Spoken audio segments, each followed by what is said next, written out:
উম্মুল মুমিনিন আয়েশা রাদিয়াল্লাহু আনহা বলেন, প্রথম থেকে নবী করিম সাল্লাল্লাহু আলাইহি সাল্লাম ওহীপ্রাপ্ত হন নিদ্রাযোগে, সঠিক স্বপ্নের মধ্য দিয়ে।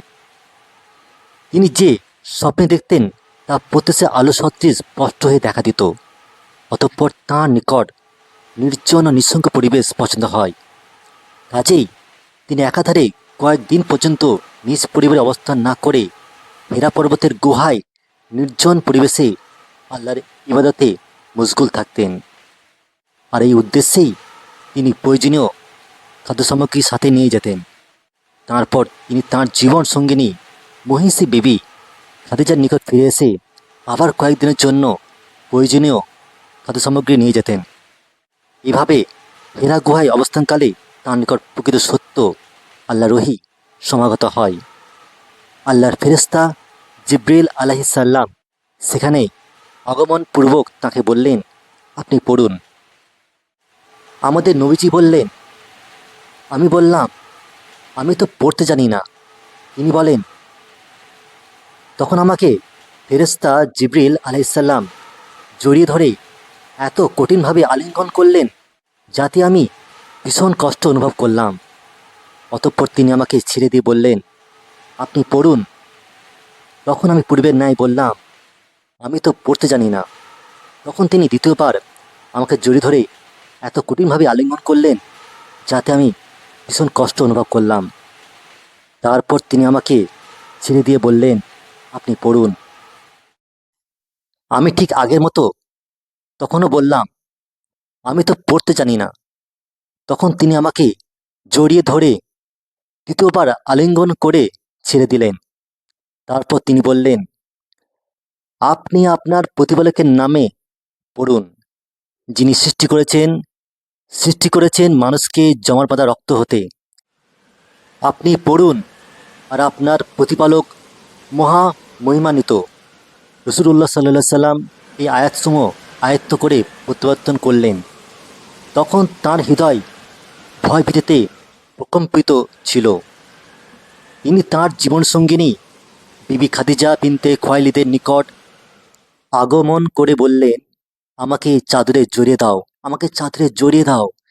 তিনি তাকে চাদরে জড়িয়ে ফেললেন। তার যাবতীয় দুশ্চিন্তা ও ভয়ভীতি দূর হয়ে গেল। তাঁর জীবনসঙ্গিনী উম্মুল মুমিনিন খাদিজা রাদিয়াল্লাহু আনহার নিকট তিনি সমস্ত ঘটনার বিবরণ দিয়ে বললেন, আমি আমার জীবন সম্পর্কে আশঙ্কা বোধ করছি। এতৎ শ্রবণে খাদিজা রাদিয়াল্লাহু আনহা রাসূলুল্লাহ সাল্লাল্লাহু আলাইহি সাল্লামকে সান্ত্বনা দিয়ে বললেন, ভয়ভীতির কোনো কারণ নেই। আল্লাহর কসম, আল্লাহ আপনাকে কোনোদিন অপমানিত করবেন না, এটা সুনিশ্চিত।